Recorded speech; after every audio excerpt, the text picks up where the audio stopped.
Welcome back to the podcast. Today, we're diving into a topic that shaped the Philippines in a huge way, the 1935 Constitution. And to make it easier to understand, we're going to compare history to daily life.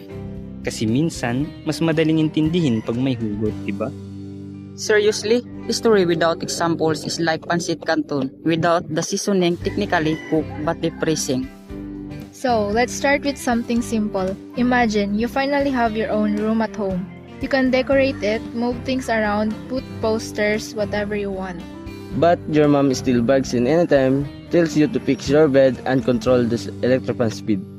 That was basically the situation of the Philippines in the 1930s. We had a government but at full freedom, and the 1935 Constitution was created in that you're kinda free but not really stage.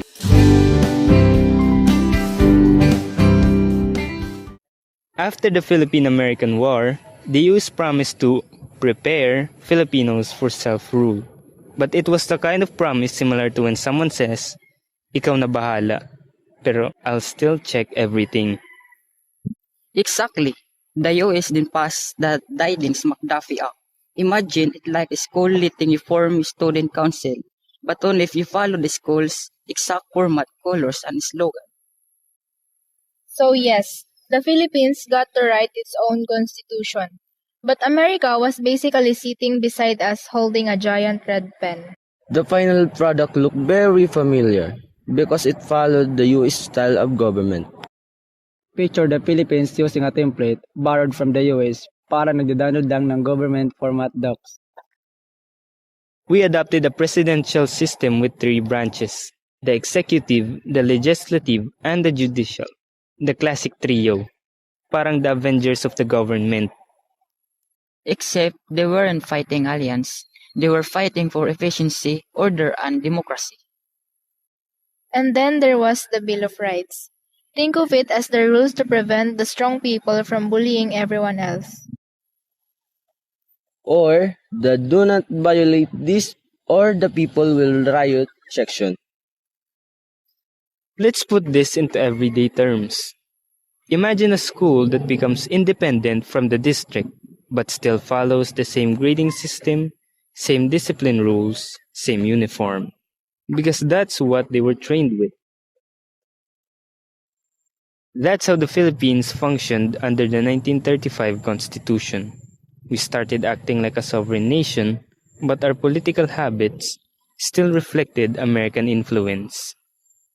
Even today, our elections, our presidential system, the idea of checks and balances, all of that traces back to this constitution. It's like inheriting your parents' house. You repaint, redecorate, buy better furniture, but the floor plan is still theirs. Was the 1935 Constitution perfect? Not really. The US still controlled big decisions like foreign policy, so it's like being student council president. But the principal still decide everything important. However, and this is important, the Constitution did give us something valuable: a structure, a place to start, a political identity we could eventually modify and grow.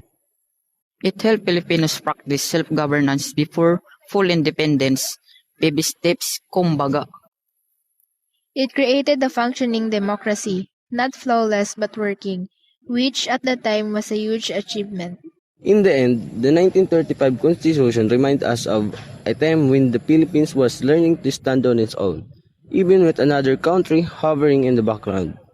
And while it wasn't the final version of our independence story, it was definitely the chapter where the Philippines finally learned how to write on its own. Thanks for joining us. Stay tuned for more episodes as we explore the events and stories that continue to shape our country till this day.